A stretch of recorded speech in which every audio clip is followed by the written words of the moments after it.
Hello, everyone. I'm Jinhao Zhao from UCLA, and I'm glad to introduce our work, SecureSIM, Rethinking the Authentication and Access Control for SIM and eSIM.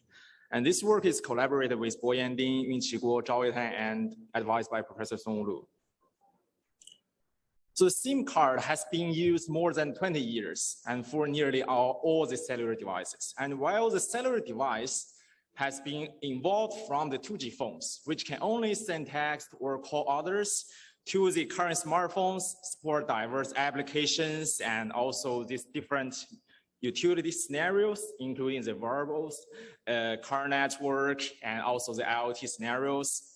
The SIM card maintains the similar functions and also contains similar contents, just reducing its size smaller and smaller to fit into different devices.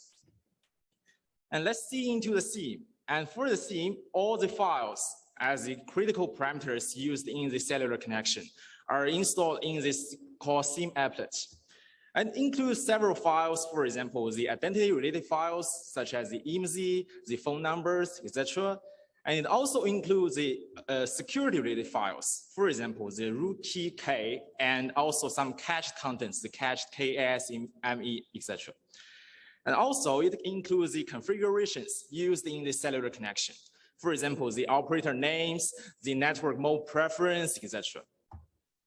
And the eSIM just inherits all the functions and contents from the SIM card and replace the hardware with the programmable chip. And with this programmable chip, the users could download different profiles from the cloud, like different operators. You can switch between different operators and using different operators' network. However, the functions-wise, it keeps it similar. And let's see into that. When you want to use a SIM card to register to the network, the mobile phones first need to send this read request to the SIM card. And then the SIM card will respond with the identities and configurations, and the phone will init this with the attached request sent to the base station to register to the network. And between the users and the network side, they need to build this trust, and we do the mutual authentication. And the base for this mutual authentication is a pre-shared key called root key K. And this key is stored in the SIM card and also stored as a core network. And when the network side receives your attached request, and the network will calculate the challenge based on this K and send it to the mobile phone. And the modem doesn't do anything, just forward it to the SIM card, and SIM card could through calculate this challenge to verify whether it's a static network or not. If it passes authentication, and then the SIM will return in the ciphering key and the integrity key, and plus the response to the modem, which the modem will further forward the response to the network, so that the network will know this is a valid user and do this mutual authentication has been finished. And after that, the mobile phones could send data or receive data from the network side. So let's see into these procedures. And the more like this cellular keeps this key hierarchy.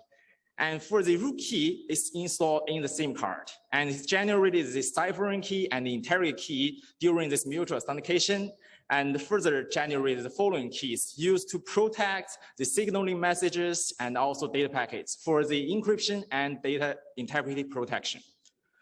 And this key built into the SIM doesn't provide any public interfaces so that the attacker cannot read it from the SIM card and keeps working for 20 years. But we want to ask, is the SIM secure enough?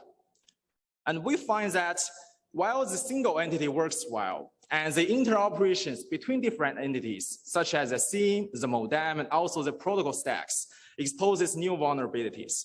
And firstly is that current pin-based access control for the SIM is too weak. And second, the fast reattachment procedure in the cellular network just being vulnerable to attackers. And third one is the SIM modem communication to read all the sensitive files and store security context is not encrypted, which gives the chance to the attackers to leak the information. Let's see the first one, the pin-based access control. So the current SIM, it provides kind of security schemes called PIN, and you can enter this 4 to 8 digits. And when the PIN is enabled on the SIM, and you insert the SIM card into the phone, and the phone will pop up a window, and you can type the codes into it. And you can reset it also. And if you successfully validate this pin by the SIM, and then the SIM will return all the files. Otherwise, it will reject it. And after 3 failed attempts, it will lock the card and cannot be used anymore. So although it looks very secure, however, the SIM pin is unlocked or unenabled by the operators by default.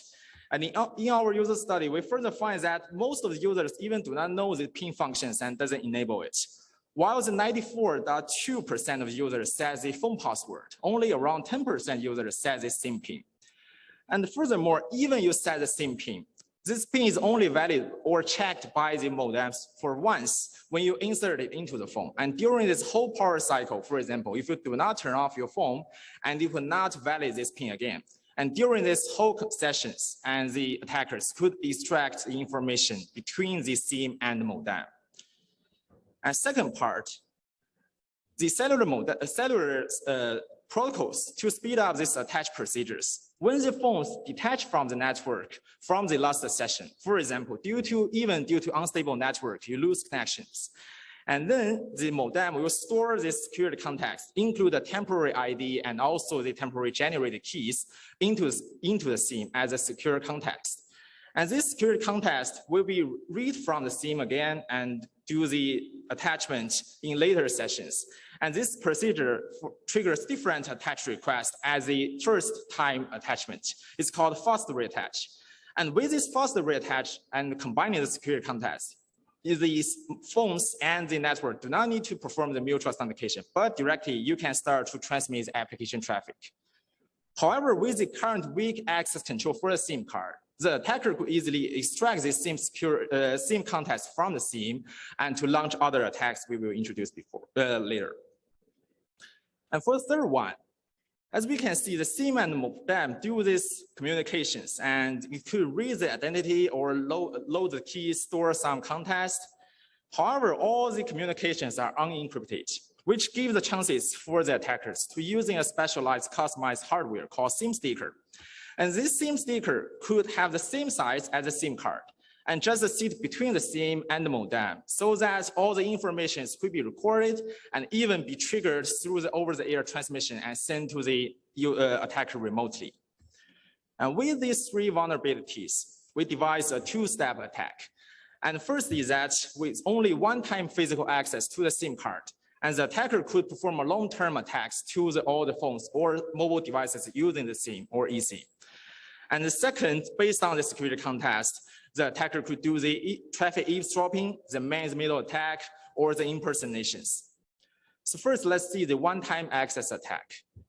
So attacker could acquire the sensitive files with only one-time physical access, and if the phone is not rooted, and the attacker could extract the SIM card from the phone and read the security context with the card reader and put the SIM card back. Or if the pin is enabled and cannot be directly extracted, then the attackers could extract the SIM and stick the SIM sticker on it and pull the sticker and SIM card back together to the phone's victim's devices. And then the SIM sticker could trigger this over-the-air transmission using the already supported by the current modem and send all the files to the remote servers owned by the attacker. Or if the phone is rooted, the condition becomes worse, and the attackers could further embed some malicious codes in the public libraries or enforce or lure the victims to download some malwares, which could directly extract the security context with the current Android APIs and then send to the attackers. And leveraging this security context, first let's see how the attackers do this traffic eavesdropping. And when the victims connect to the operator's network, and the attacker just sent with the low-cost SDR devices, set up the third-party node.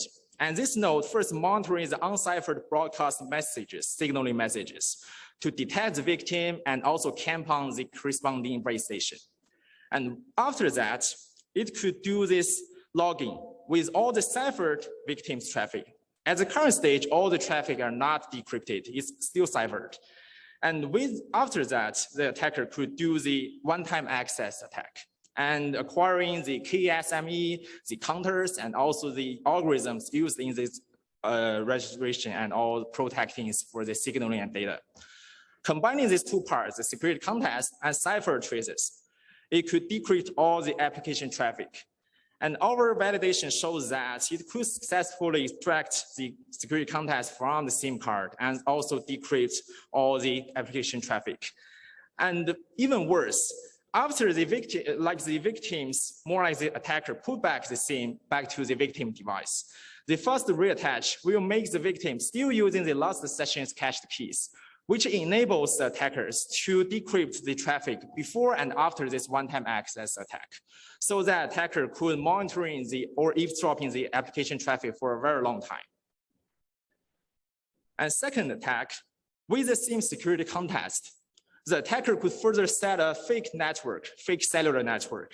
For example, using the SDR devices, you can set up a fake ENOB and core network. And after it extracts this security context, load it into the attacker node. The attacker node could pass the victim's authentication so that the authentication, the victim's phone will connect to your device, the fake base station, and then set up the internet connections so that this attacker node could perform diverse man-in-the-middle attacks, such as the DNS spoofing or SS striping. And we validate that through the phishing website, the sensitive information such as your bank account, your email account could be leaked with this security context. A third one, furthermore, the attacker with this security context could even register to the operator's network with the victim's identity. For example, after it acquires security context and load it into the attacker node, it could connect to the commercial operator's network, and which could cause, like, first, we tested on the testbed, and it shows that with the context, we can successfully register to the network as the victim's identity and easily join the data plans for the commercial, like the users, or even worse, it could launch other attacks based on the victim's identity and give a much harder time for the law enforcement agencies to capture it. So with these attacks and vulnerabilities, and we have two questions I want to ask. The first is that how to manage different entities access. For example, we can access the SIM contents with the modems, with applications, and even there are some in-SIM applets that's installed on the IoT SIM card, for example, performing the location trackings or QoS monitoring, etc. And for these diverse entities, we need to have a way to monitor it or access control management. And second, after you have the access control policies for a single file or many files, and how to distinguish different entities through or ensure securities. And we designed this certificate-based solution to ensure the authentication, flexibility, and also scalable in the real world. First is that, let's see how we match these SIM files. And we match these SIM files with an access graph. And we split these SIM files into the file node. And for each single file, for example, the image file or the key file or some base station ID files, and could be grouped into the different profiles. And similar functions that the files hold will be grouped in the same profile node.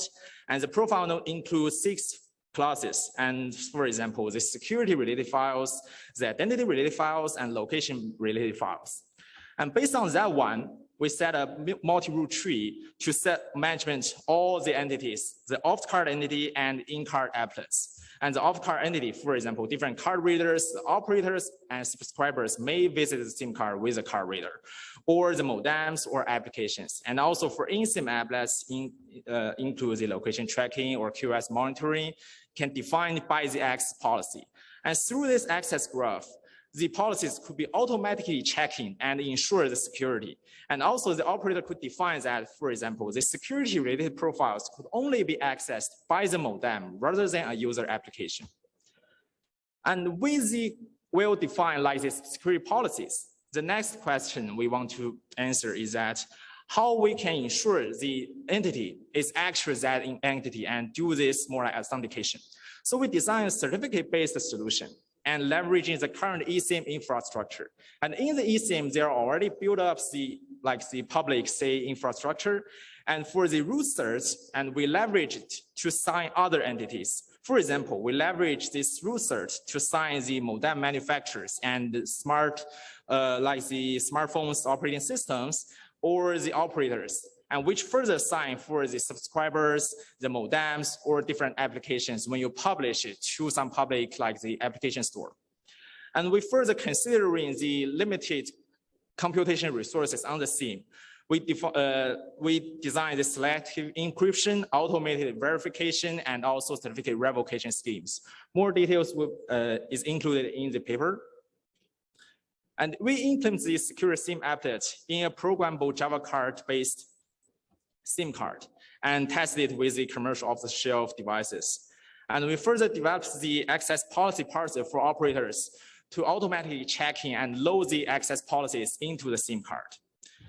And our evaluation shows that the SecureSIM overhead is marginal. It only involves 5.5% extra latencies and only 0.002% extra battery usage thanks to the low energy cost of the SIM card processing. And as a conclusion, we uncover 3 vulnerabilities live in the current SIM and eSIM and also the protocol stack.